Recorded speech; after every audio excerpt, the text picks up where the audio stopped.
What is up? Welcome to No Punt Intended, presented by Club Fantasy. Our Look Inside series continues. In fact, tonight we will hit the halfway point.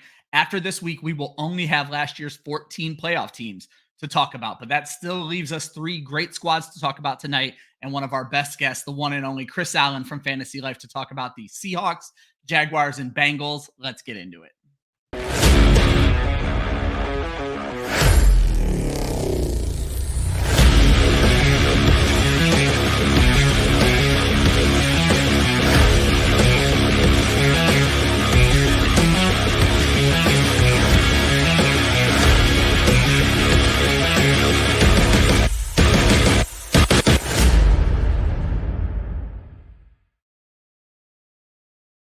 What is up? Welcome to No Punt Intended, presented by Club Fantasy. No Joe Zolo tonight, so you are stuck with Ryan Weisse as the host. With me, as always, Josh Hudson. How you doing tonight, my friend? It's favorite time of the week. Get to talk football with friends. Can't beat it. Yeah. Well, except one of the friends decides not to show up. Yeah, fuck that guy. I didn't even get an excuse this time. Oh, man, that's terrible. He's not even here. Well, that's the best time to attack Joe, is when you can't. Right? He's always got something to say otherwise. I was going to say he talks so totally damn fair. much. Yeah. Only time you can get a word in edgewise. Yeah. And in case you didn't pick up from the intro, we're talking about the Cincinnati Bengals, and it has become a yearly tradition to have Chris Allen on the show from Fantasy Life. Chris, welcome. How are you, my friend? Oh, fellas. I mean, I feel like we were talking before we turned this on live, but the last time we did a show together, I was on the road. This time, I'm still on the road. I'm out in Pittsburgh, literally like trying to I'm fighting for my life to get here on the show because they had a random tornado watch like here in downtown Pittsburgh. It's random, but no, man, you guys hit the nail on the head. Like this is the time of especially this part in the off season where there's really not a ton going on. I think now's the time where we can actually just kind of kick back and just let's just throw some shit at the wall. Let's just throw some takes out there and see what the season's about. Because we're past OTAs. Yep. We got training camp, barreling towards us. And really, we can just kind of talk about the upcoming season, reflect on the past season. There's just there's not information being just barraged at us from all different angles. So I think now's a good time to just have that type of conversation, do team previews and all that jazz. And an off-season Hard Knocks preview dropped with the Giants, which I found hilarious. Lord, yeah. Whatever, man. I didn't even see that. I'll have to go check that out. I'll have to go check that out too. I don't know. Maybe I might. They specifically cut a clip of Joe Shane talking with Saquon. Oh Lord. Yes, and I'm just waiting for the media to take this and blow it up because it's already starting and it's going to be fantastic. Yeah. Oh yeah, that's going to be very, very interesting. Well, as Chris mentioned, it is the offseason. It's been quiet, but there is a little bit of news. So before we jump into the Seahawks, Jaguars, and Bengals, NFL news, first and foremost, Rhamondre Stevenson gets paid 4 years, $36 million extension, $17 million guaranteed. Chris, I saw something that called this feature back money.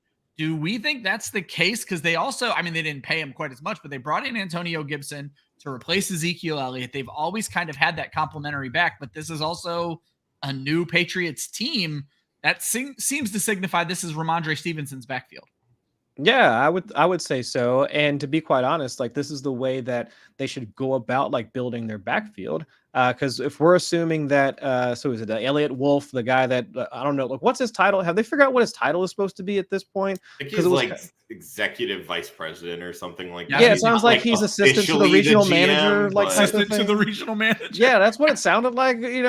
But still, he comes from from the Packers organization. He has that background there, and we see how not necessarily frugal, but just how they've gone about trying to build out their running game.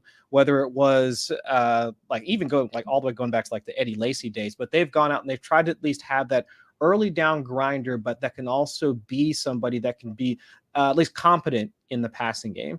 And whether it was when it was him and Mac Jones, whether it was throughout the back end of last season, not having just the early down efficiency, where he from a short yardage standpoint, adjusted yards after contact per attempt, Stevenson, when healthy, like has been one of the more efficient backs like in the league. And that's great. And we love that. But also like seeing the fact that he can work like as that underneath option, not running routes like you would like an Aaron Jones, like going back to the Packers like correlation, but at the very least, like can he be useful as a pass catcher? Can he at least create yards like after the catch, like that sort of thing? And for as big as he is, I mean, the dude actually does have like a little bit of running ability like once he has the ball in his hands. So I get that they bring in Antonio Gibson. Totally cool, like with them trying to see if he can resuscitate his career at this point.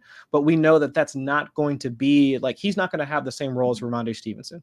Like that's just not his game.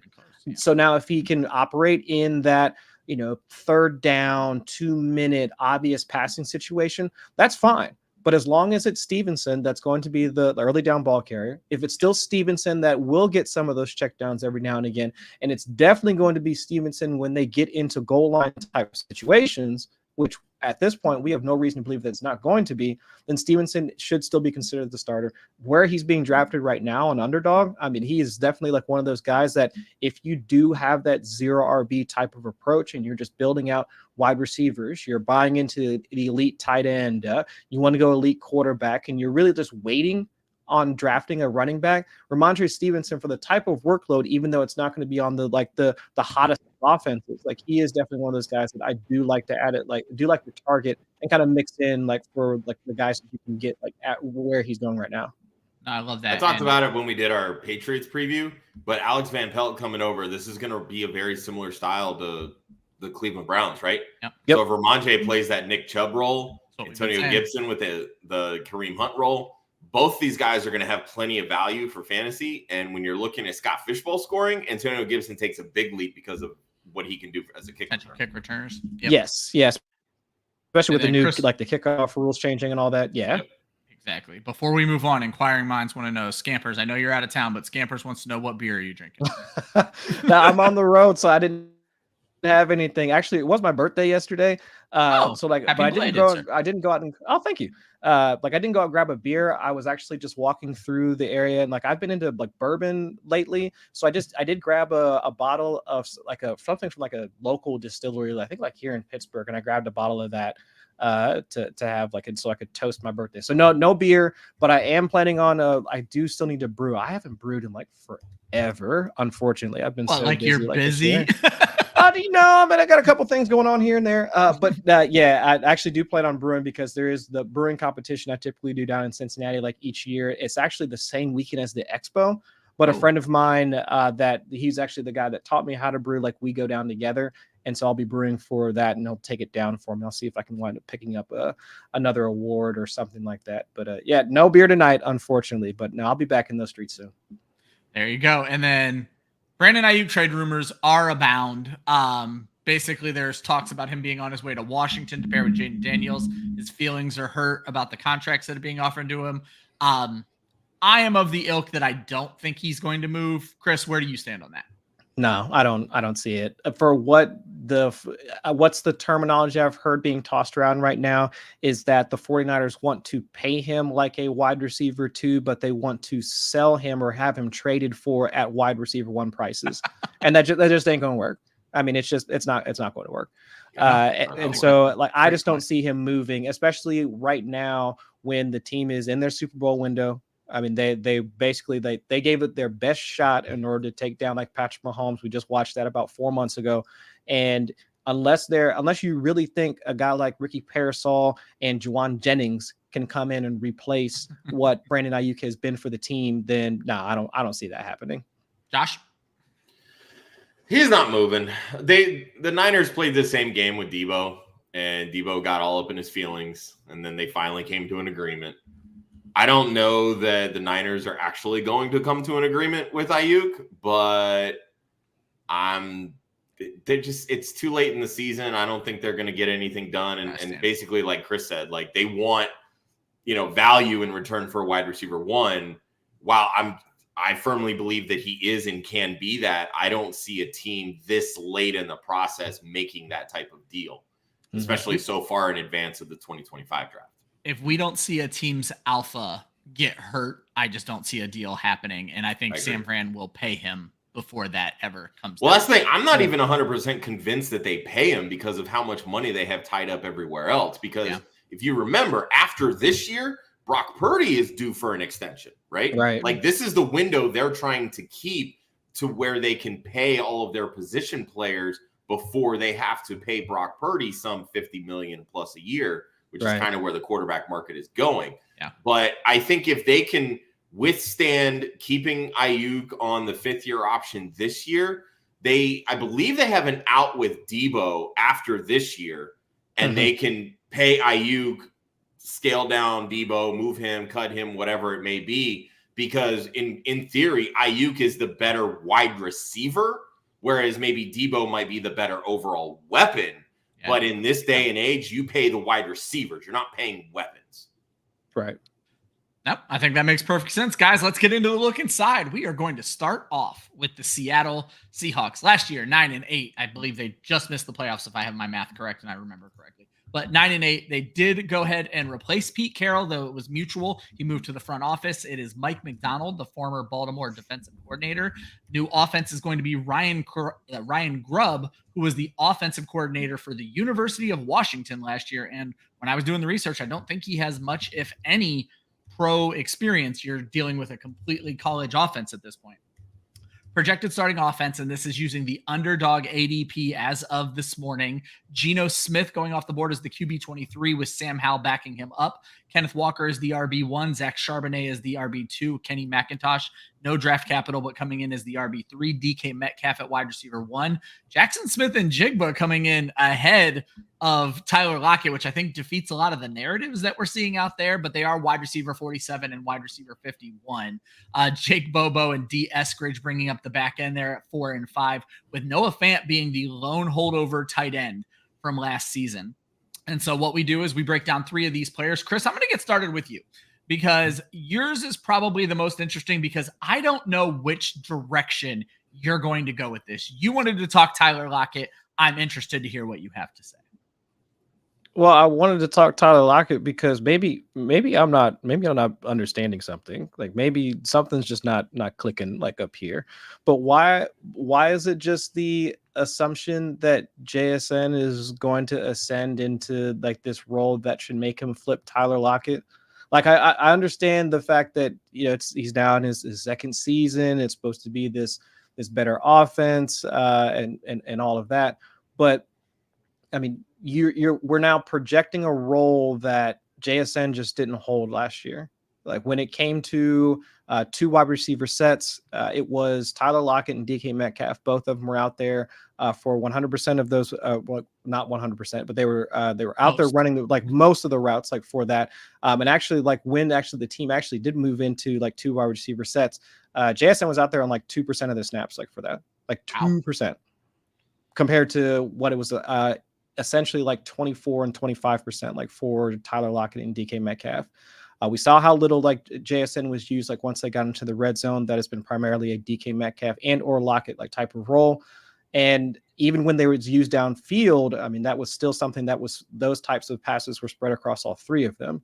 So I get the general consternation like around Geno Smith. I know he's not like the coolest quarterback, and with what we saw last year, and especially the contract situation that Geno Smith is going through, I can understand like us being somewhat out on Geno, but being out on Tyler Lockett because I get the age factor, but how critical he has been to that offense, like from a first downs per route run standpoint, he blows DK Metcalf out of the water.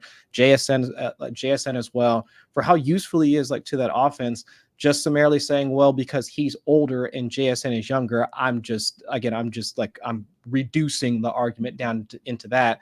And projecting a better role for JSN just doesn't make a ton of sense to me. So I'm looking at Fantasy Life projections powered by the brain of Dwayne McFarland, who has he has wonderful hair and an excellent brain. He's got him projected at over 850 yards. And right now on DraftKings Sportsbook, the line is set at 750. So I'm just going to go ahead and take the over on that. Minus injury. If we assume a full regular season for Tyler Lockett, I don't see how he crests that. Like with how many targets he's had within an offense, which has been over 22, 23%, like for the past 3 or 4 seasons. That's with DK Metcalf in there. So I don't understand the hype around JSN, or at least the flippening that's happened between JSN and Tyler Lockett. So I want to bring this up because Gator says dynasty heads are all in on JSN. And I think this might be the echo chamber that we're in, because HoovTube, who just recently started working with Club Fantasy, adores JSN. And we've been hearing him pump him up for a while now. But then you see some of these deals for JSN, and I would say that they're not in on JSN, even in Dynasty. So my question to you is, Chris, I get everything you're saying about Lockett, and I do love Lockett, and I also have him projected for over 850 yards this year. But with this new college offense that seems to lean on 3 wide receivers, shouldn't we see more 3 wide receiver sets? And at some point, the young legs are likely to overtake Lockett. I guess my question to you is, we know where DK Metcalf's going to line up. How do you see the other 2 lining up in 3 wide receiver sets this year? That'd be they could be interchangeable. And actually, last season, if I'm remembering correctly, Jackson Smith and Jigba, like, he did get targeted more out of the slot. So and that's why we saw more of Tyler Lockett being the guy that was playing outside in 2 wide receiver sets. So you'd have DK Metcalf as your X, Tyler Lockett as your Z, and then they'd be able to operate from there. So if we can still see that interchangeability between for Tyler Lockett, where he can still play Z, still move into the slot at this point, and JSN is still developing, then that's where I'm just like, I don't see like where the additional utility comes for JSN to completely overtake Tyler Lockett. Now, if he does start to break down, if we do start to see like fewer routes for Tyler Lockett where he's at, from a career standpoint, okay, I buy that argument, but at least we didn't see any of that last year, so I don't see why we just should expect that to happen in 2024. Josh, are you of the thing? And Chris did not say this. Let me be clear. I'm not arguing with Chris, but a lot of the things I'm seeing, just want to say that I literally had someone say to me today, based off of a quote I had on JSN, that all the cards are against him having a year 2 breakout. 600 yards and 4 touchdowns is not awful. And we're going into a new wide open offense, Josh. So what are your takes on JSN versus Tyler Lockett heading into this? I don't want to call it really a crucial year 2, but for JSN, it could be make or break, at least in the minds of fantasy managers. Yeah, well, I think it's definitely that in the minds of dynasty managers, because they have literally zero patience. And they forget that sometimes it takes wide receivers 3, sometimes even 4 years to break out, and they can still be consistent thereafter. But, 600 yards, 4 touchdowns last year, JSN was perfectly fine for a rookie season, right? The thing that worries me a little when we're talking about Tyler Lockett, and it's not necessarily the fact that he's going to be 32 in September, it's that when you look at the number of yardage and the yards per reception over the last 3 years, it has steadily declined. So in 2021, it went from 1175, 16.1 yards per reception to 1,033, 12.3, all the way down to 894 and 11.3 last year. Now, Ryan, we talked before Chris even popped on the backside. Geno was awful last year. He was not good, right?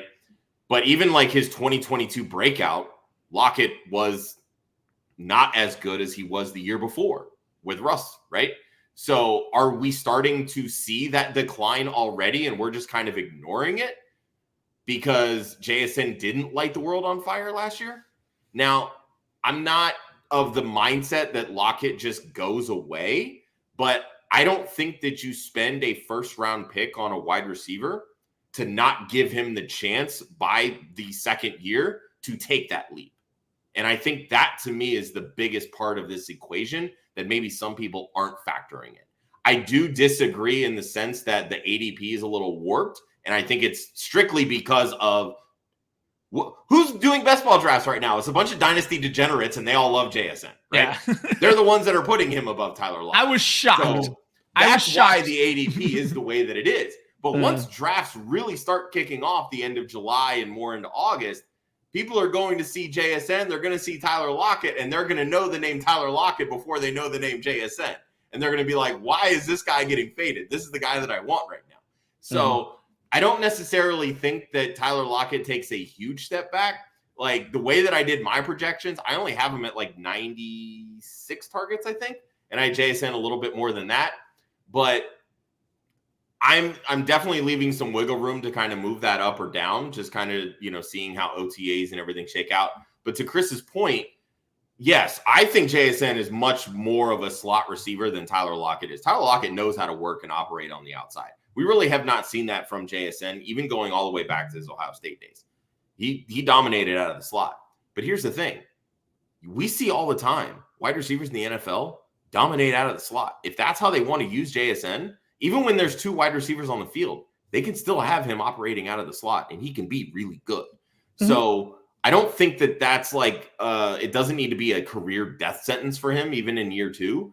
But there's wiggle room, and especially when you factor in if Ryan Grubb can come into the NFL and do and run the offense that he ran at Washington, they're going to be a lot of 3 wide receiver sets. It's going to be a lot of 11 personnel, and there's going to be plenty of routes run for all 3 of these guys.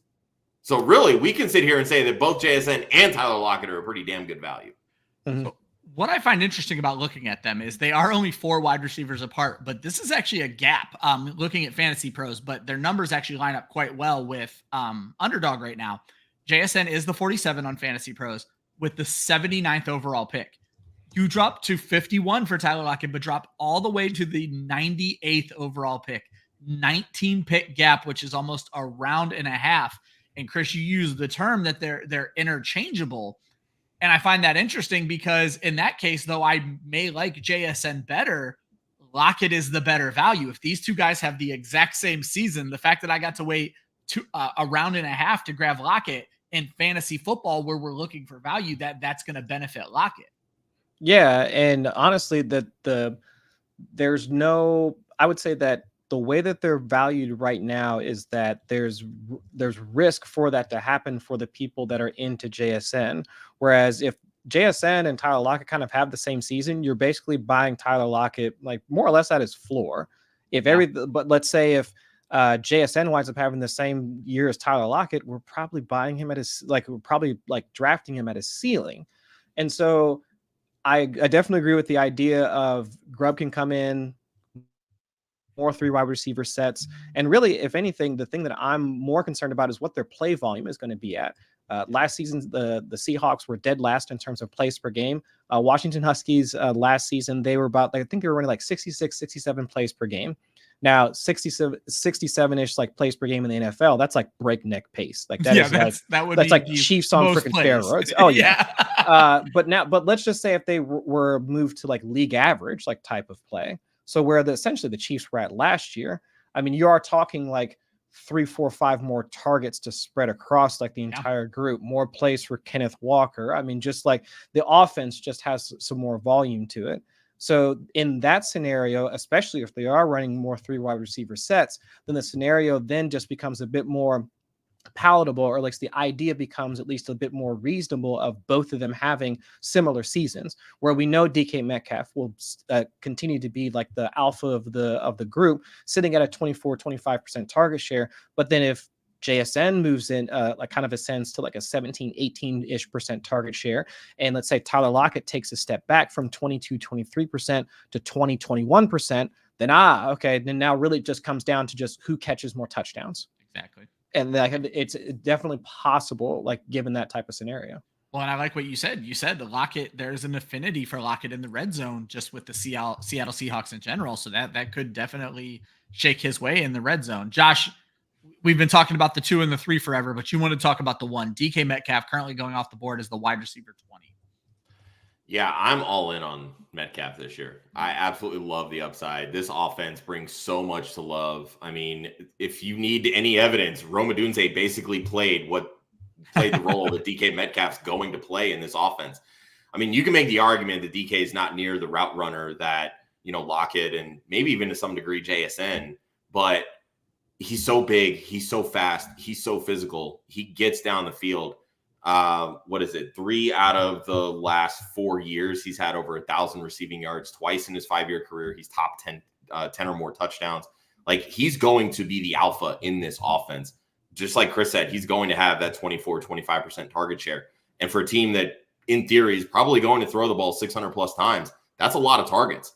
And even at only a 60% catch rate, which for him is right about his career average, you're still looking at over 80 targets, or 80 receptions. 3 out of those 5 years, he's been over 15 yards per reception. That is a lot of yards that he's going to be able to put up. And you cap into the fact that he has the upside of 10 plus touchdowns. That he's my wide receiver 10 going into this season right now. And you're getting him at wide receiver 20. That's a screaming value for me. That's crazy high because I have him about where he's being drafted, which means this is the perfect time to play the game invented on Club Fantasy. Would you rather? Chris, I know you've played it with us before, but I will explain. I was going to say, I'm going to give you 2 options, and you just need to tell me which one you'd rather have. And Josh, I found it interesting that you gave your number that you have them all the way up to 10, because what's interesting is when I look at the receivers going ahead of DK Metcalf, I wildly prefer DK Metcalf. But when I look at the receivers going behind DK Metcalf, I'm not so sure. But I want to start with a name that I am notoriously down on because I don't know how much they're going to throw. Chris, DK Metcalf or the wide receiver 24, Michael Pittman? Which would you rather have on your team? Oh, DK Metcalf, easy. Michael Pittman typically just plays in the intermediate parts of the field, getting let's say a new quarterback, because they don't like him, and Anthony Richardson only played for like 2 games last season. And Anthony Richardson is more of a mobile quarterback, so that's less volume for Michael Pittman. With now Josh Downs having a full season, we'll see like any of the hype that's coming around, like Jelani Woods, the TE that's the tight end that's kind of breaking out. And of course, like Adonai Mitchell. So yeah, that's an easy call, DK Metcalf for sure. Josh, I imagine it's easy for you as well. DK, easy. I think this one's easy as well, but the name is there, and I think that's going to be very interesting for drafters when August rolls around. Chris, Stephon Diggs or DK Metcalf? Okay. Complicated. No, because I'm of 2 minds about Diggs. I'll just say this.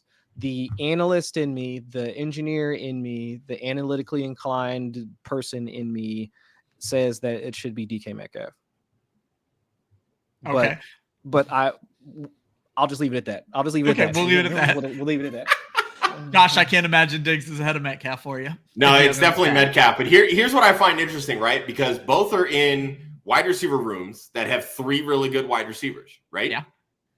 Which one out of those 2, Metcalf or Diggs, to you, Ryan, is the definitive wide receiver 1 on their respective team? Oh, it's DK Metcalf. So there you go. That's all you need to know.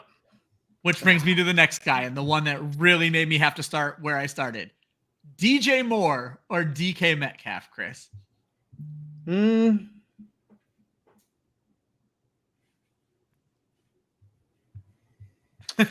me DK Metcalf. I'll take DK Metcalf in that situation. Ryan Grubb, even like last season, I forget the name of the quarterback who was slinging the ball for. Oh my gosh, it was Penix. Yeah, duh. But Penix was like top 10 in terms of deep ball. Geno Smith, for all of his failures last season, was still graded out like fairly high on deep ball attempts, like from PFF. And DK Metcalf was also top 10 in attempts or passes thrown his way on 20+ air yards. So even if we don't get all the rest of the stuff that, all the other targets, because JSN's doing his thing, Tyler Lockett's doing his thing, I mean, the only other guy that's going to create those explosives is going to be DK Metcalf. So yeah, I'll still take DK Metcalf in that regard. Josh, where do you stand with DJ Moore? Because Moore, it's DK for me. It's DK for me, but I have DK at 10 and I have DJ Moore at 11. So it is okay. So they are just with Caleb Williams, rookie quarterback. Also, he's got like legit. I mean, Keenan Allen. I mean, in terms of being a legitimate target earner. I mean, that guy was. I know it was with Justin Herbert, and I know it was against like relatively lesser target competition in Josh Palmer, QJ, and like all those guys. But we're talking deserves the targets. Yeah, I mean, he still deserves the freaking targets. I mean, the man was getting like 27, 28% like targets per route run, and like whatever you think of like Rhamondre. I mean, the dude's still like a first round talent. I mean, he was the guy that was repeatedly in circles about like for wide receiver 1 contention. Yeah. I mean, it was Neighbors, it was Adunze, and it was Marvin Harrison. I mean, so there might it's be like better competition in Chicago than we're really giving DJ exactly. Moore. So it's just like there's these minor things that take away from DJ Moore, where it's like he has his breakout season last year, even with Justin Fields, a lesser quarterback than Caleb Williams. But now you tack on a rookie quarterback, you tack on a guy like Keenan Allen, like a veteran like him, you tack on first round talent like Rome Odunze. That's tough to at least compare to what DK Metcalf is working with. And then the last guy is a guy who a lot of people have soured on, especially when essentially his heir apparent took over last year. Cooper Kupp or DK Metcalf? Chris. It's still. I'll say DK Metcalf, but I can easily tell myself the story of Cooper Kupp when it was him healthy with Puka Nacua. I mean, they weren't too dissimilar in terms of opportunity. Puka Nacua was having a larger air yard share, but from a targets per route run standpoint, they weren't too far off. And the Rams have historically passed more often. So I could see a scenario where Cooper Kupp actually has he could have more targets, just more raw targets than DK Metcalf. But because DK Metcalf has the larger share of those targets, he might grade out as the better wide receiver. So I would say DK Metcalf, but I can see how it wouldn't be too terribly far, they wouldn't be too far apart by the end of the season. And Josh, I imagine it's still DK Metcalf for you. Correct. So all I'll throw out there, I agree with everybody except for Kupp and DJ Moore. I have them ahead of DK Metcalf. But then when you look at the next 10 guys, and I'm just going to tell you guys to go, we've spent way too much time on the Seahawks already. Go look this up. Kupp, DK Metcalf, and DJ Moore might be some of the best value in fantasy football right now because they are going behind receivers. They should not be. For me, I just wanted to talk Kenneth Walker really quickly. I feel like there is a narrative out there that he is going to lose this job to Zach Charbonnet, but that was the exact same narrative last year, and things were working against him last year with injuries. I don't see the job being handed off again this year. Walker handled 2/3 of carries. They split the passing work 50-50, which does cap Walker's ceiling a little bit, but guess what? Walker still handled 2/3 of the carries in the red zone and scored 7 of 8 of their rushing touchdowns inside of the red zone last year. I believe this is still Kenneth Walker's backfield. In today's NFL, your best bet might be to run Kenneth Walker into the ground and then get Zach Charbonnet on a cheaper contract on his second deal and then hand the offense off to him. I just don't see a big change happening in that offense this year. And we, of course, have our bets. Me and Josh both latched on to DK Metcalf. I say over 950 yards on FanDuel. That is -112. And Josh said most regular season receiving TDs plus 2,500 on DraftKings, appropriately named after DK Metcalf. So you love that. Guys, we're going to move on at this point. And we are going to talk about the Jacksonville Jaguars. 9-8 last year. Brought everybody back. Doug Peterson is the coach. It is also his offense, though Press Taylor will be the offensive coordinator. Projected starters are Trevor Lawrence going off the board as the QB 14 on Underdog right now. Mac Jones is the backup, came over from New England. Travis Etienne is the RB 10. Tank Bigsby is the RB 64. Dearness Johnson's also there. Christian Kirk, Brian Thomas Jr., and Gabe Davis make up the offense. Another situation where the rookie is going ahead of the more established guy. Parker Washington is the 4th wide receiver on the team. And Evan Engram. Josh, I'm going to let you get us started. You just wrote an article today. He's going off the board as the tight end 8. I think you think that is criminally low. To say the least. This guy's been a top 5 wide receiver the last 2 years, led the NFL in targets and receptions by a tight end a year ago, was the tight end 2 behind Sam Laporta. I think the biggest thing with Engram, people are still latching on to a lot of his early career narratives where he can't catch, he's got alligator arms, where he can't stay healthy because he missed 13 games over his second and third year in the league. And, it doesn't make any sense. He's played all 17 games each of the last 2 seasons. He's been a top 5 tight end each of the last 2 seasons. Yes, he does only average about 4 touchdowns per season. But if you're compiling as many targets, receptions, yards as he is, take what he's giving you, because Doug Peterson loves throwing to the tight end. Each of the last 2 years, he has been at 20.6% and 26.9% target share to the tight end position. Evan Engram had over a 23% target share last year, and that was more than Calvin Ridley had on this team. This team, the way that the wide receiver room is structured, there is not a single person on this wide receiver room that can easily command a 24 to 25+% target share. Evan Engram can, because he's done it. That's what we've seen. Throw this man the football, because twice in Philadelphia, Doug Peterson targeted the tight end position over 30% of the time. They are not shy about throwing to the tight end. Get Evan Engram in your lineups. He's going way lower than guys like Dalton Kincaid, Kyle Pitts, Trey McBride, even Sam Laporta. All these guys basically are one-year wonders at this point in their careers. And yet Evan Engram, who's done it now, not only just back-to-back seasons, he was doing it on a putrid Giants offense. Stop. Just stop. Stop. It's literally all I have to say. Just stop. Draft Evan Engram, please. And I read your article, so I knew everything you were going to say there. So I'm not even going to counter or even give Chris a chance to counter. Chris, I want to slide into your talking about Brian Thomas. And does your take on Brian Thomas, should that affect Josh's take on Evan Engram? Is Thomas going to step in here and be more than what we're expecting at this point? No, because they play in two different areas of the field. I mean, Evan Engram has typically worked like the short to intermediate parts of the field. Like honestly, like since his name got brought up earlier, you could probably call like Evan Engram like the Michael Pittman of their offense, just because like that's really like how he operates, right? I mean, he down the back end of last season, I mean, we saw Engram like bust out those like 8, 9, 10, 11 like target games. Whereas like that's where you see he's a volume based like wide receiver, like volume based like pass catcher.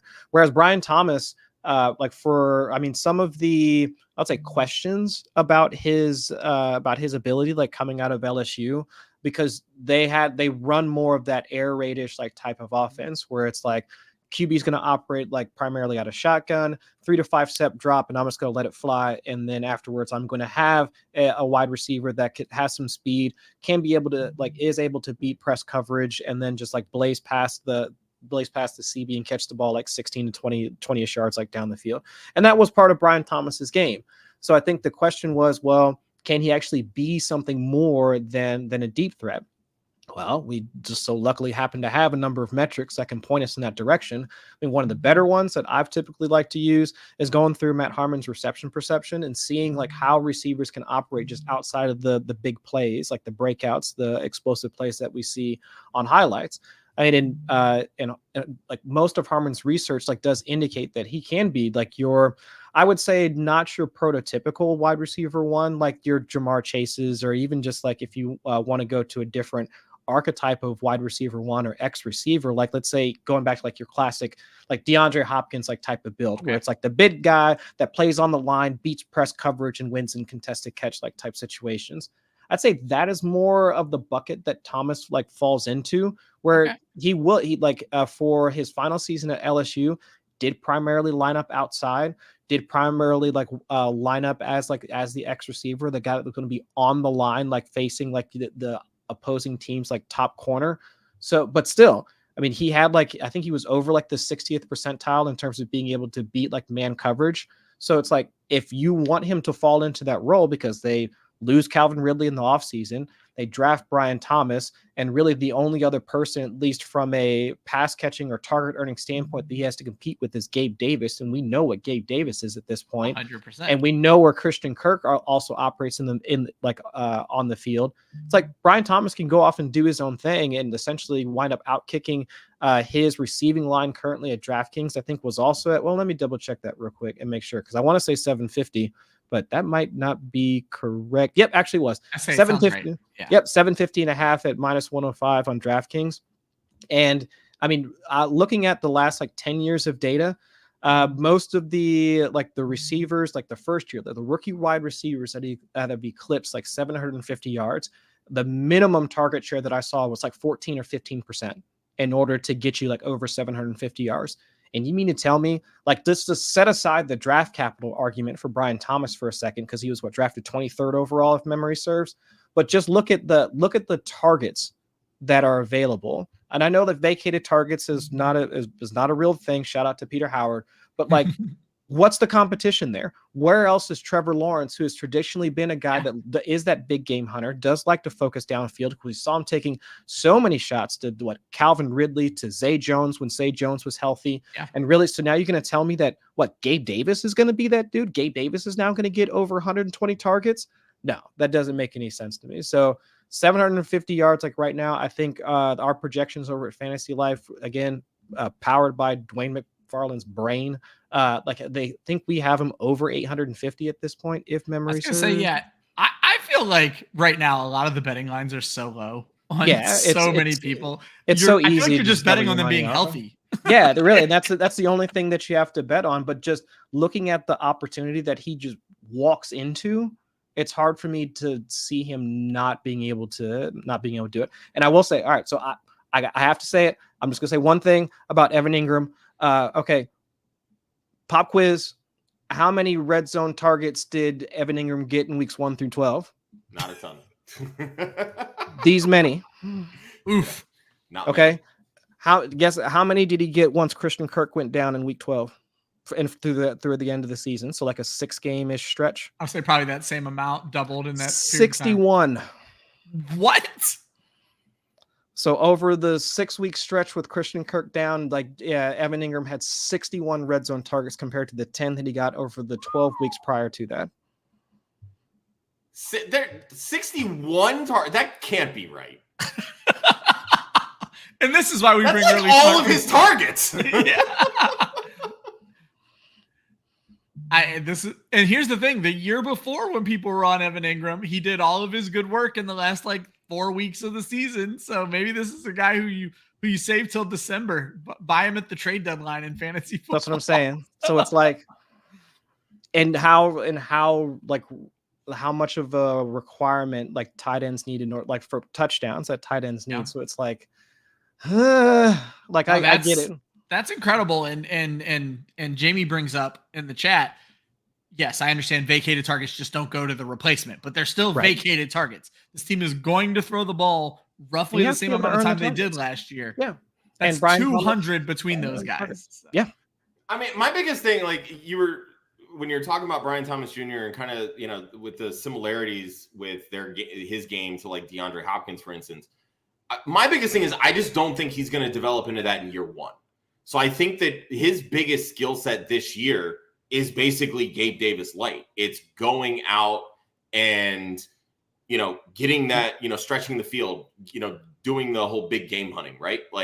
That's going to be Brian Thomas's game probably for at least the first half of this season until he really starts kind of getting a feel for the offense, how things start working. They're going to lean on the veteran presence, right? They're going to lean on Engram and Gabe Davis and Christian Kirk.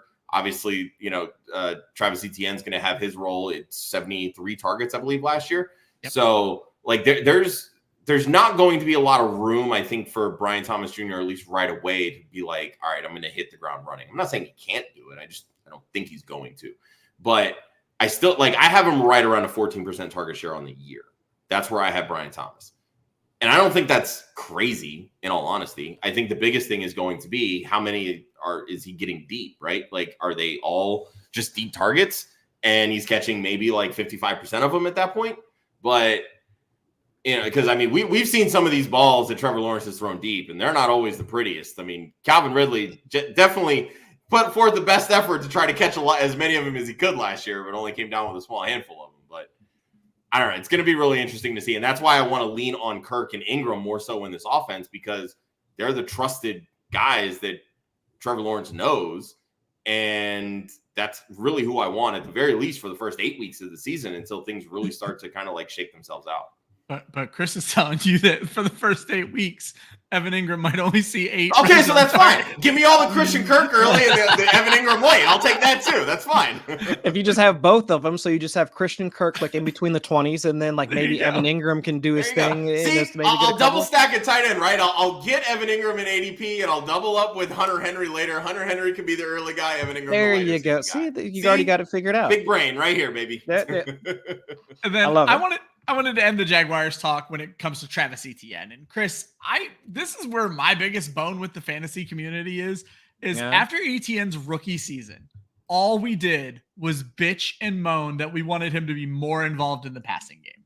And then he gets more involved in the passing game, is the RB3 to end the season, and yet we plummet him all the way down to RB10. And I understand that's not sacrilegious or anything, and there are some really big names that people want to take ahead of him, but what did Travis Etienne need to do to be looked at as this young top 5 running back, but we just don't seem to want to draft him that way? I could be misremembering, but I do think that they drafted Tank Bigsby to kind of take some of the workload like off of Travis Etienne. And while they tried to do that, like Bigsby's penchant for just having, I don't know, like stones for hands and like having any pass tossed his way. I think he had four targets. Yeah, like he had like 4 targets and then 2 of them like were turned into interceptions. It was like, all right, we'll just get this dude off the field. So I think that's the reason why some people have some trepidation around Etienne, and because it's like, well, Tank Bigsby, he sucked last year, but he should at least have some role in this offense in year 2. Whether that's going to be he works in on like third downs, or if he works in on short yardage or whatever, I still believe that Travis Etienne will have the pass game role. Like, they really ain't no two ways about that. I mean, unless you expect Dearness Johnson to work in that role, which I can't see that happening at all. Yeah. So if he's still got the pass catching role, if he still has the early down like the early down stuff, and he most likely has like the 2 minute work as well, and then we'll see about like the red zone, like, you know, short yardage like type of stuff. But if he really has like most of the components, or he's going to be working in most of the scenarios that will make him like a top 12 RB, and at least has the opportunity of a top 12 RB, then we should be drafting him as such. I mean, last year, and he is being drafted top 12. I just found it interesting that like Travis Etienne had a lot of hype coming out of college, and then he disappointed rookie year. And like I said, we wanted the passing game. He got hurt and didn't play, dude. What are we talking about? Disappointed. And he wasn't very involved in the passing game when he did play. But then we finally saw it last year, and it's just one of those things where we find ways to nitpick a guy we don't like, whereas I'm like, I'll take that value all day. And it kind of leads to Jamie's question. Do we think Christian Kirk going in the 4th round is too early? The issue for me is if I'm choosing between Etienne and Christian Kirk in any draft, I'm taking Etienne 100 times out of 100. I don't even care what my build is in the 4th round. I'm taking Etienne there. I just see the upside for Etienne, who is going in the 4th round right now, as well, late 3rd, early 4th. I see it as far higher than that of Christian Kirk. Chris, do we think 4th round is too early for Kirk as someone who sees an emerging Brian Thomas Jr.? No, I think Kirk I hate saying like, hate using the term like in a vacuum, but I'd say Kirk I think he's properly priced, just given how how wide receiver thirsty we are. And given his role, I mean, we can all agree that Kirk is like will likely maintain like the highest target share out of that entire group. So where he's going at in drafts, like, I don't have an issue with it. But to your point, Ryan, if I had to choose between like Travis Etienne and Christian Kirk, I mean, who out of like between those two, if I'm just thinking about it like logically, who out of those two is likeliest to outkick their ADP? You think Christian Kirk is going to ascend in like to the 1st and 2nd round of wide receivers? No. But could I see Travis Etienne by the end of the season, considering he just already freaking did this like last year? Can he wind up being like, can he wind up competing with the running backs that are going in the 1st round? Yes. So I think in that situation, yes, I think Travis Etienne, like I would say Christian Kirk is going too early, just if you pose it that way. But compared to the other wide receivers that Kirk is being drafted around, I think he's accurately priced. And Josh, I'll let you answer, but I want to throw one more thing out that I just noticed. 30 wide receivers going in the top 50, 10 running backs, 11 running backs going in that same area. So it kind of skews where you're looking at Christian Kirk versus Travis Etienne with that upside we just talked about. I just think it's crazy. We're talking about Christian Kirk in the 4th round as wide receiver 30. Like, best ball is just like blown the doors off of like standard redraft, like actual drafting, because we know it's going to be so running back heavy in those first 3 rounds that Christian Kirk in most drafts probably isn't going to be going until the 6th, 7th, maybe even 8th round at wide receiver 30. Yeah, because like when you start getting into like the home leagues and stuff, like quarterback value is going to get pushed up, like tight end value is going to get pushed up, running back value is going to get pushed up, so a guy like Christian Kirk can fall. Yeah, I'm with you. But to answer your point, Ryan, like I would much rather take Etienne because literally for the reasons that Chris said, like he finished as a RB3. I've never seen Christian Kirk as a top 5 wide receiver. So I don't think that's really ever going to happen. Right. Travis Etienne finishes the RB3. Is what world is Christian Kirk Kirk, going to finish as the wide receiver 3? He's Exactly. CeeDee Lamb? Like he's just like what? Like what are we talking about right exactly. now? Love Christian Kirk. He ain't that good. Like nope, like he's not that good. I'm sorry. Shout out to Fizzle, showing some love to Chris, joining the show with us. I think next week, man. Josh, or 2 weeks from now. 2 weeks. As I say, I know you just texted about it. I just didn't remember which shows were following where. But I think that's exactly the point. Is I think we're going to see these running backs get pushed up, breaking my heart, because right now I'm just eating that value alive in best ball drafts. Best bets, I'm going to quickly mention these because me and Josh actually have competing bets. So I'm going to come back to these after the Bengals. Oh, boy. But we have Christian Kirk over 900 yards. FanDuel has that at -112. That was my pick. Chris mentioned his pick with Brian Thomas. And then Josh has Trevor Lawrence to lead the NFL in passing yards at plus 2,200. So remember, I'm taking that big swings with these bets. Well, I was going to say, you have some fun ones, but I actually didn't even know you were going to do that because my next one is Joe Burrow to lead the NFL in passing yards. I find it interesting, right? If we were at this point last year and any one of us said Tua Tagovailoa is going to lead the NFL in passing, what would you guys have said? Sure, I probably would. I was going to say, I would have agreed with it because you have Tyreek Hill and Jalen Waddle. I figured you were going to see 17 yards a catch on both sides of the field. So I would not have. And that's fair, right? But here's the thing. What does Gabe Davis do really well? Outside of dropping the football, he gets down the field, right? You have Brian Thomas and Gabe Davis, who might be 17 yards a catch. So. Trevor Lawrence has a big arm. Doug Peterson has always had a pretty pass-heavy offense. Like, if he's throwing the football 600, 650 times, 100%. It's not out of the realm of possibilities that this could happen. I think it's just we get blinded by the fact that he doesn't have the Jamar Chase or the CeeDee Lamb, or the Tyreek Hill, that big stud number one wide receiver. Mm-hmm. Doug Peterson got over a 4,000-yard season out of Carson Wentz, and not one of his wide receivers passed 500 yards. Yeah. If Carson Wentz can do that, I'm pretty sure in this same offense that Trevor Lawrence can lead the NFL in passing yards. Yeah, I think we're in agreement there, Josh, and it's going to come to my point with Joe Burrow is last year 4,600 yards led the NFL in passing because of how many quarterbacks missed games. The question is, do we need to see it get to 5,000 yards? But we'll talk about that here in just a few moments. We're going to move on now and talk about the Cincinnati Bengals, the reason Chris is with us today. Continuing the 9-8 run, 9-8 last year. Zach Taylor still the head coach, still calling the play, so it's going to be the same offense. However, their coordinator moved over to Tennessee, so Dan Pitcher, the former QB coach, moves up to offensive coordinator. Joe Burrow is the quarterback, going off the board as the QB8 right now. Jake Browning backing him up. Zack Moss comes over to be the starting running back. Chase Brown is the RB2. Travion Williams, the 3. Chris Evans, the 4. Jamar Chase is obviously the wide receiver 1. T. Higgins did sign his franchise tag. He is going to play football in 2024. The question is it with the Bengals? Right now, going off the board is the wide receiver 27. Jermaine Burton, the rookie, as the wide receiver 3. Andre Yoshivas as the wide receiver 4. Trenton Irwin as the wide receiver 5. Mike Gesicki comes over to be the tight end. And Drew Sample is still there as the backup tight end. So you guys are good. Me and Chris want to talk about the wide receivers. So, Josh, I'm going to let you get us started one more time. Talk about Zack Moss, a player that I don't think a lot of people are super interested in, but did some decent things for the Indianapolis Colts last year. Yeah, it's really weird because I have plenty of Zack Moss shares in Dynasty, and I can't get rid of him fast enough. It's not because I don't necessarily believe in Zack Moss. We kind of talked about this a little bit last week with Zamir White. There's a path to volume. With Zack Moss, I'm not 100% sure there is a path to volume because while he's an okay pass catcher and an okay pass blocker, he doesn't have the juice in the passing game that Chase Brown does. But my biggest issue when you're looking at the level of ADP with Zack Moss in comparison to Chase Brown, the common sense is, well, Chase Brown's going later, so he's a better value, right? Well, look at the types of running backs they are, the types of workload and the types of usage they have.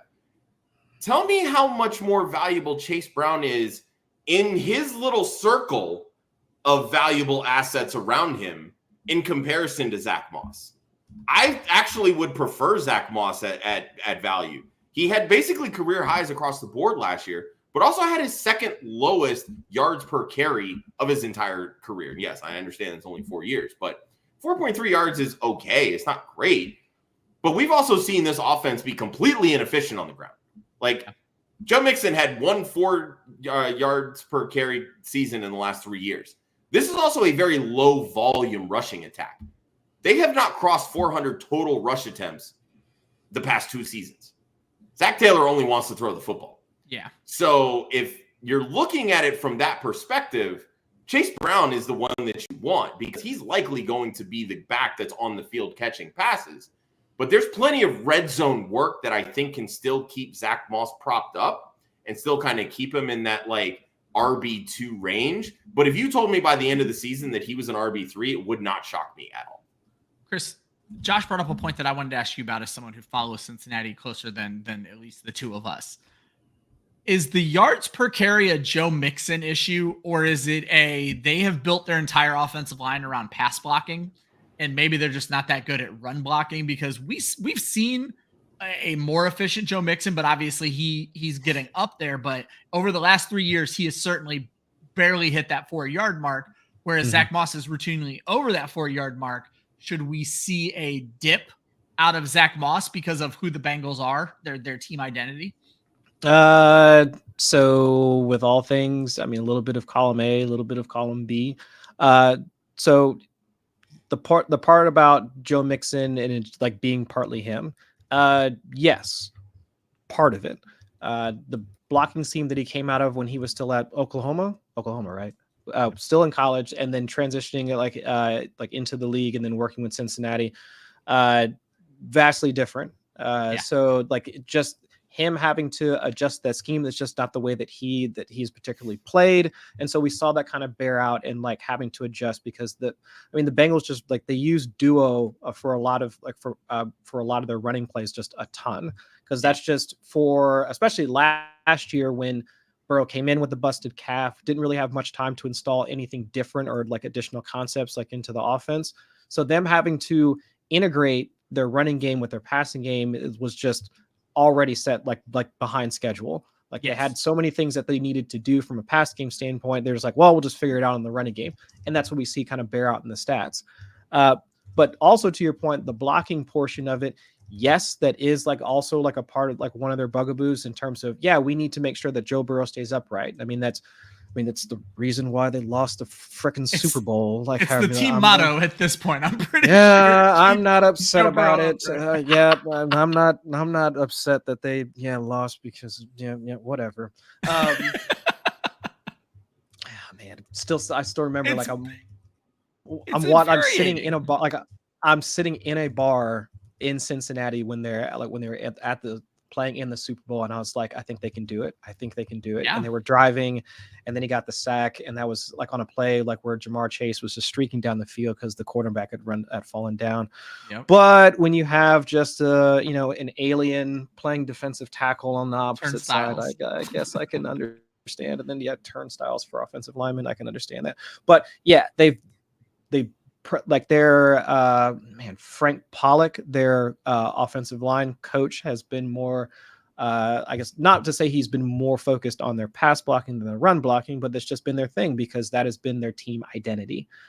So I think it has been a bit of both. Zack Moss, the blocking scheme that they were using in Indianapolis does favor a bit more of what they're doing in Cincinnati now. So stylistically, Moss coming over actually does make a ton of sense. And for honestly, like for how much they want to paying him, I'm like, good move, Cincinnati, like, keeping it cheap, like from a backfield standpoint. But the other wrinkle, and I saw this posted by Adam Levitan, who is taking excerpts out of The Athletic. This was a couple of days ago. The suggestion that the Denver Broncos, once they most likely wind up cutting Samaje Perine here within the next month or so. What a good point. And bringing him back, because it's not just about the fact that whether or not what Zack Moss and Chase Brown can offer as both runners and or receivers. It's also what you can do as a pass blocker. And that was a huge thing that the Bengals lost. Like once you get into like third down and like obvious passing situations, I mean, having Joe Mixon out there was something of a liability. Like that's why Joe Mixon over the back end of the season, when they wound up going to the Super Bowl, he wound up losing that job to Samaje Perine because Perine is the superior pass blocker. So I'm kind of looking at it like Zack Moss, he gets the early down work is essentially his job to lose as the starter. But then afterwards, when it comes to like needing a guy that's out there to protect number 9, like when they have to throw it when it's 3rd and 5, 3rd and 6, if Samaje Perine gets back on that team on just a vet minimum type of deal because he gets cut from the Broncos, Chase Brown, like that goes right out the window. Like after that. Yeah, if you are holding Chase Brown in Dynasty right now, you might want to move him because it's not going to look good. No. Yeah, and looking at Chase Brown's ADP, to me, it's just it never made sense. It way too high. It's too high. It never made sense. He's like a 13th, 14th round guy for me. Like I don't. And it was one wheel route. It was like one play. Yeah. It was one game, like 3 catches, 100 and something yards, and now everybody's don't get me wrong. Like I was I was hopping up and down in my living room, like just like Chase Brown. Yeah, we got a good like back, RB2 on the team and all this other stuff. But now you want to make me pay like a 12th round cost? Like get out of here. All that. Like I'm not Chase Brown going to the school of Jadeveon Clowney on getting paid off of one play. No, like we're not doing this. Like, no, man, I can't do it. All right, Chris, what are you going to tell the world that they don't know about wide receiver 3, Ja'Marr Chase? Is it that he might be 2 spots too low? How do you feel about that? All right. So, all right. How else do I pose this question? How good is Ja'Marr Chase? Is Ja'Marr Chase really that dude? I say this like with Bengals, like with my Bengals skepticism.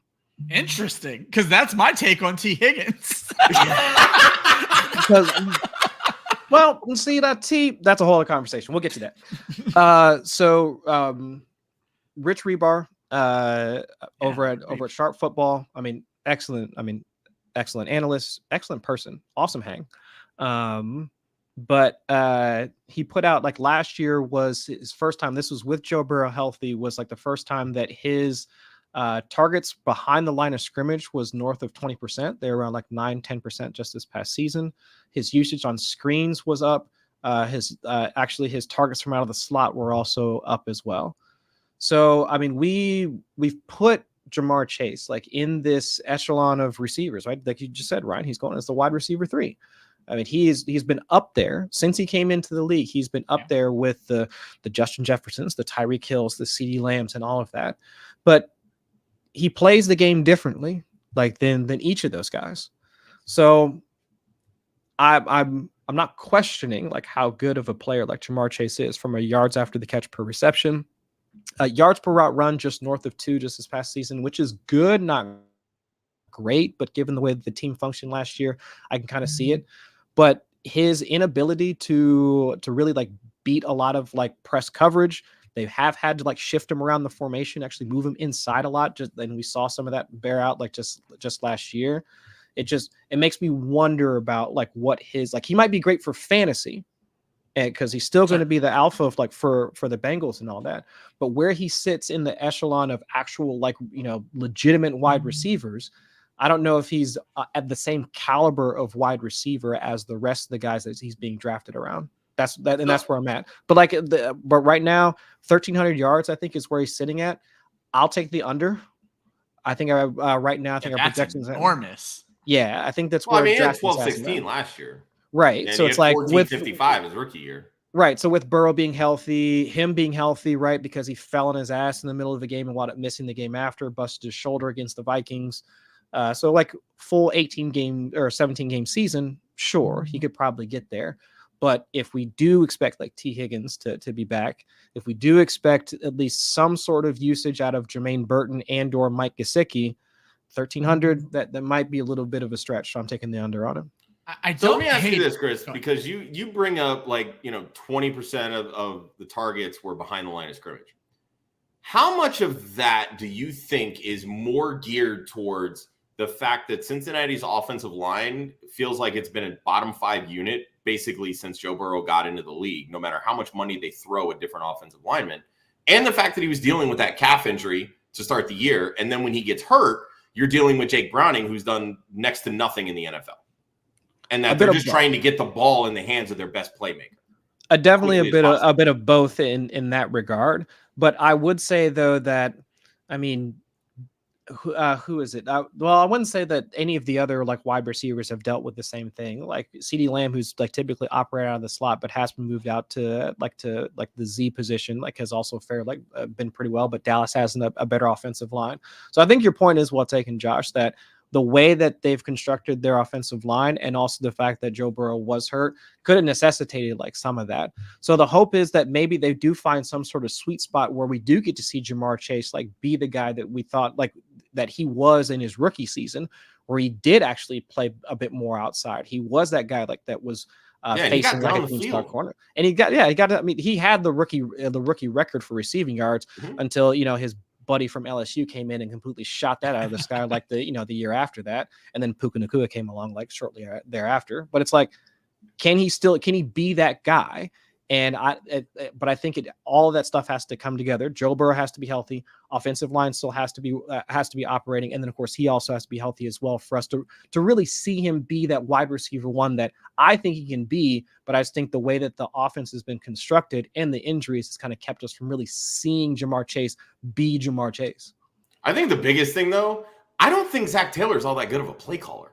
I think we're looking at him from this like McVay Shanahan tree that we think that the offense is just going to be exactly the same. And because they have someone like Ja'Marr Chase that, he can look like a Justin Jefferson. He can look like, a Cooper Kupp or a Puka Nacua. He can look like, how efficient Brandon Aiyuk was last year, right? Zach Taylor's play calling is not near as good. I personally think he's a decent head coach. I think he just needs to revert to just being a CEO and figure out like a succession plan as a play caller, because I don't think Zach Taylor's it. No, he's not. I think he's okay. And I think there were some indications over the offseason that he might take something of a step back. I might be misremembering that, but I think he's okay when it comes to play sequencing, like when they're in game, but in terms of game planning. And like we were talking earlier about the fact that they take how many like it's been almost like 3 years in a row where the Bengals will start off and their offense will just like shit. It's just like a complete mismatch between like the passing game will look great. It's Joe Burrow doing well. It's Ja'Marr, it's Tyler Boyd, but then Joe Mixon sucks. But then like 2 months later, it takes them 8 games and some really stupid losses for everything to start to click. And it's like, that game against when they played against the 49ers, it's like, I remember this Bengals team. Like, where was this at almost 2 months ago? Right. And I think that's the problem that I've continually had with Zach Taylor, where it takes him and the rest of the coaching staff so long in order to figure out what's going on with the offense, where with some of the better with the other contenders in the AFC, I'll just even stick with the AFC, they just seem to know right off the bat, this isn't working, we'll do this. Well, and also like all this stuff is not working with like Tyreek Hill and Jalen Waddle. We'll do this orbital motion type of thing, and like we'll get this stuff to like like I don't know, Mike McDaniel goes off and like smokes a bunch of weed and comes back. I can figure out how to do this stuff like real quick. Yeah. Well, and also what has always bugged me about the Bengals, and it's gotten better, but I think it was 2021. It may have been 2022, but there was a point in the season where the Bengals were running the fewest plays in the NFL. How with Joe Burrow, Ja'Marr Chase, T. Higgins are you running the fewest plays in the NFL? And each over the last 2 years, they've run 59 plays per game, which is like middle to low. Like we want to see this team at 64, 65, 66 plays per game with this quarterback. And it just seems like Taylor is hesitant to do that. But you brought up an interesting point for someone who doesn't follow the Bengals as closely about what they've had to do to make Ja'Marr Chase more effective. And I wonder if that might be why I hate T. Higgins, because I wonder if T. Higgins is just kind of stuck as kind of the wide receiver too. Because what really took me aback when I looked at T. Higgins, Chris, was 75 catches for 1,000 yards and 6 touchdowns. You might as well pin that at the end of his name, because that's what he does every single year. And it's interesting because he misses games and he still puts up that stat line, or he plays all the games and still puts up that stat line. It doesn't get better. It doesn't get worse. The issue for me, Chris, is that's 211 fantasy points. That's never going to be better than the wide receiver 20. Right now for fantasy, it feels like T. Higgins is priced right. Are you worried then if they were to move T. Higgins because of this contract dispute, does that take away their ability to free up Ja'Marr Chase? No, because I think at least we saw, like, especially when Higgins was down like last year, they were still doing enough of that. We'll move Chase inside. We'll do this other stuff. We'll put them on these bubble screens. We'll do like they had all these machinations in order to get Chase like out in open space and still get him the ball when they needed to. I just think that they've had the poor succession plan, or at least poor development plan for T, because once they drafted Chase, it was like, we're just going to focus on Chase and Burrow. Like, we want the LSU Tigers back, and so we're just going to focus on them, and then T's going to be off like doing his own thing. But behind both of them, like you mentioned them earlier, it's like they've got Yoshivas, they've got Trenton Irwin. I mean, they've had these tight ends that have been like okay here and there, Tanner Hudson, like Drew Sample and all that. But like outside of like the primary duo of Chase and Higgins. Oh, Chris, you just went mute. I don't know if your mic disconnected or. Nope, still muted. Can I unmute you? Let's see what happens. Oh, you definitely. There we go. There it is. Okay. But either way, like they haven't been able to really develop anybody behind either of those two guys. Yeah, that's interesting. So I think that's the part that really concerns me about T, because it's like, if they already know he's likely going to be gone, let's say he plays out the 2024 season, he's gone in 2025, which is probably what's going to happen. Exactly. Do you see Andre Yosivas like start to get more involved? They drafted Jermaine Burton. He was making a lot of headway, making some headlines like during OTAs. Does he start to take a bit more away from Higgins? Mike Gesicki. We'll see if he finally does the 7th year breakout like for Mike. Maybe like at some point. I'm so tired of people hyping up Bengals tight ends. It's just not it. I say that's Josh means he's tired of me. Let's be clear. Josh means he's tired of me. Well, this could, like, honestly, if there was a year for it to happen, considering they don't have a wide receiver 3, this would be the year for that to happen. When Gesicki was a free agent before he went to New England, I was like, he's going to the Bengals. It's going to work. And then he went to New England and it didn't work. And now a year later ends up with Cincinnati. I'm like, it's going to work. To me, it has a better chance of working this year because Tyler Boyd isn't there.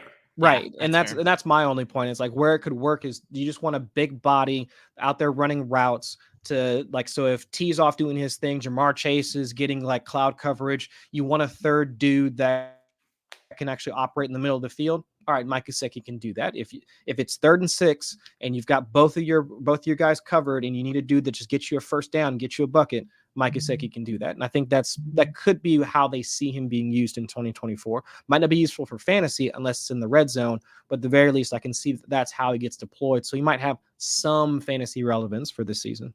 All right, and then let's wrap these up with the best bets. Joe Burrow to lead the NFL in passing yards. Not as good of odds as what Josh found on Trevor Lawrence at plus 1,100 on FanDuel, but Josh does like Ja'Marr Chase to lead the NFL in receiving yards, rather. Rushing yards would be fucking insane. Yeah, that'd be wild. Receiving yards at plus 1,400. So, Chris, to end this show, I'm going to put you on the spot. Joe Burrow or Trevor Lawrence, knowing that Trevor Lawrence has double the payout, plus 1,100 for Burrow, plus 2,200 on Trevor Lawrence. Who has the better chance to lead the NFL in passing yards, or are we both just wasting our money? No, it's Joe Burrow. It has to be Joe Burrow. Pass rate over expectation. They were still number 1 in early down passing last season. That was even after like Joe Burrow went down. So even if it was like a dink and dunk type of offense with Jake Browning, we know how Zach Taylor wants to call plays. And if we can assume the health of the triumvirate of Joe Burrow, T. Higgins, and Ja'Marr Chase, I think Burrow has like the strongest path to leading the league in that area. Yeah, that's what I put in my notes is they threw for 4,200 last year with, 8 games from what's that? Yeah. With Jake Browning most of the season. Jake Browning. Right, with Jake Browning for most 4,600 led the league. The only concern with me on this is Joe Burrow has thrown for 4,611 in 2021. But this is the first year in a long time where 5,000 wasn't needed to lead the NFL in passing. So it's still a fun bet at plus 1,100. I'm not mad at the Trevor Lawrence at plus 2,200 either, Josh. So, I like the plus 1,100 though. I do, because literally, as I mentioned when I was talking about Zack Moss, this team doesn't run the football. Less than 400 carries the last 2 seasons. Yep. What does that tell you? They're going to throw the damn football. Especially once they get into the red zone too. I think top 5 in red zone. Just imagine if Ja'Marr Chase gets back up to that rookie year status where he's, above 15 yards per reception. He hits that 18 yards per reception mark. Yeah. Joe Burrow could very easily hit 5,000 yards. MVP. Now, I think that makes a lot of sense. Chris, what a show as always. Thank you, my friend. Thank you for fighting tornadoes and terrible weather to come do a 75-minute show with us. Please let everybody know where they can find you, anything you're working on. You can find me over on Twitter at Chris Allen FFWX. All of my work you'll find over at Matthew Berry's Fantasy Life. We had the magazine drop a couple of weeks ago. Yeah, thank you. I had like 5 articles in there for that. Even though, all right, I'm gonna take a quick aside and tell you about the thing that sucks about like writing, like doing a magazine thing. Okay, so y'all, so the Dontavian Wicks hype that's been going on for the last like month. I wrote up that article, that sleeper article. I did all the sleeper articles like in the magazine. I identified Dontavian Wicks as a sleeper in like early April. That's when I wrote that article. But by the time the magazine drops, I'm just like, well, no, everybody's on Dontavian Wicks. That's not a sleeper anymore. I should have written up like Bo Melton or something like that. So yeah. Like that's I think he's still a sleeper. Let's be clear. He might not be a sleeper in the fantasy community. For the people who are picking up that magazine, he's still a sleeper. That's the part that sucks. Is like I really thought I had something. I was like, "Ooh, man, ain't nobody really talking about Dontavian Wicks." Like, man, this is gonna be great. And then like 3 weeks after I sent the stuff to the article, and everybody's like, Dontavian Wicks. I'm like, shit, like, man, this is gonna be a terrible looking article. But see, here's the thing, Chris. Here's the thing. We live in this like internet bubble, right? So the people that really are out there buying that magazine, they might not know. People that aren't sitting here getting their information on Twitter. Dontavian Wicks is still going to be a sleeper for them. I promise. That is a good point. That is you a good know point. This better than anyone. You talk to the 99%, not the 1%, and that's what your magazine is for. That is true. So yeah, but that was the only part I was just like, man, that's going to sound really terrible now that like I'm just like touting Dontavian Wicks like 2 months after the fact. But yeah, it is what it is. But no, and that's the best defense for the trolls, right? When they start coming at you like, how in God's name can you think so and so is a sleeper? And you'd be like, well, your second cousin's grandfather's infant son hasn't found him yet, so I got that's you. It. Yeah, my gosh. But yeah, all of the articles and stuff you'll find in the magazine, free on shelves to go, or not free on shelves, but not free. That's on the shelves, not for free. I can't quote that. I'll get in trouble if I tell you it's for free. But all of the content over at Fantasy Life is for free. Like newsletter goes out like every morning. I write the intro for the Wednesday one. So if you get our newsletter and you happen to check, because I was talking about, what was I talking about today? Oh, David Montgomery and Rashid Shaheed being underpriced. So that was my intro for today. Shows with Dwayne McFarlane, Ian Harditz, like each week. Video shorts, all this stuff free over at Fantasy Life. Free content over at YouTube. So if you don't like me, go and check out everybody else, because they're way better than me anyway. So go and check that out. So yeah. If you don't like Chris, turn our show off, because there's something wrong with you, because you're going to see him a lot. You're going to see him a lot more. Chris, we love you, buddy. A Look Inside is in full swing. Make sure you're checking the website for the player-specific articles. This week we had Jackson Smith and Jigba drop on Monday. Josh just dropped Evan Engram this morning, and we're going to have another one coming on Friday. We get them every single week for every single team. By the time this is done, you will have 32 articles covering a player, but then we also give small blurbs for every other player on the team. That's all free on our website, clubfantasyffl.com. Next week, we are covering the Rams, Steelers, and Dolphins with fire content and only Laquan Jones, my first show I've ever done with Laquan from NFL Network. So that's going to be an awesome one. Josh, let them know about all the other shows here at Club Fantasy and get us out of here. Oh, so many shows. Second episode of our brand new show, Trade Blocked. It's our Dynasty Trade Show, dropping at 8 o'clock tomorrow. That's going to be with Joel, Hoove, and Dusty from Drinking and Talking Fantasy. Mock Girl Summer, our Women of Fantasy Football mock draft show with Wendy and Julia, is going to be on at 10 o'clock Eastern Thursday night.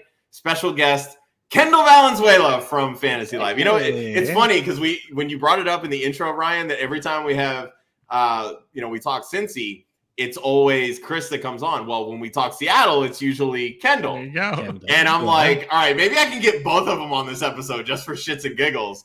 But when I was talking with Kendall, she had her honeymoon recently. She just got back from Fiji. And the only dates in June that she was available, one was a Thursday. I was like, all right, we're getting her on Mock Girl Summer. So that's going to be the day that we're getting it. We also have Summer School, our best ball show with Austin and Matt Record. That's going to be coming back on Saturday. Ryan, it looks like you guys I just fixed that for you. We're going to switch to Friday in the July. So we're still Saturday morning for the next 2 episodes. So. Gotcha. All right. So you guys are doing a Raz Bowl draft on Saturday? Yeah. So we're gonna have Raz Bowl. His name leaves me right now because I'm a terrible person, but the guy who's running Raz Bowl this year for them Matt, is going to come on. Name is? I think so.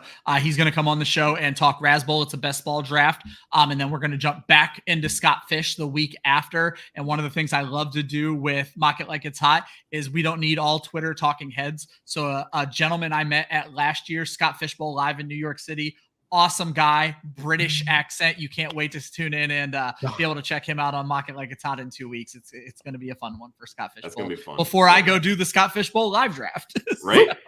And then we have a Dynasty After Party Sunday mornings with Joel. And then I'm actually going to be filling in for Sokoli for the next few weeks. Mocking with the Stars with Gator J and Chris on Monday night at 10. Masterclass, our high stakes best ball show with Gator J and Stacy Perez on Tuesdays at 8:30. And then, of course, our golf DFS show with Kelly and Adam, Who's Your Caddy, dropping every Wednesday morning. A lot of shows every single day of the week. So hit that like, hit that subscribe. You can turn off notifications if you want to. I don't care. But it's 100% free. It's a numbers game. It's a numbers game. Exactly.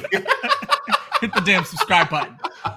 We crossed the 1,000. That's how you do it. Yeah. Threaten them. That's how you get them to subscribe. Yeah. Hey, it worked, Chris. We crossed 1,000 when I started getting mean about this shit. Also, it helps with Gator J reminding me to tell people because I forget. And I didn't remind anybody this show. So Josh, if you were watching us on Twitter, Josh is nice enough to put the link. Click over to YouTube, hit the subscribe button, and always remember, defense wins championships, offense wins fantasy football. We will see you next week with Laquan Jones. Have a good day.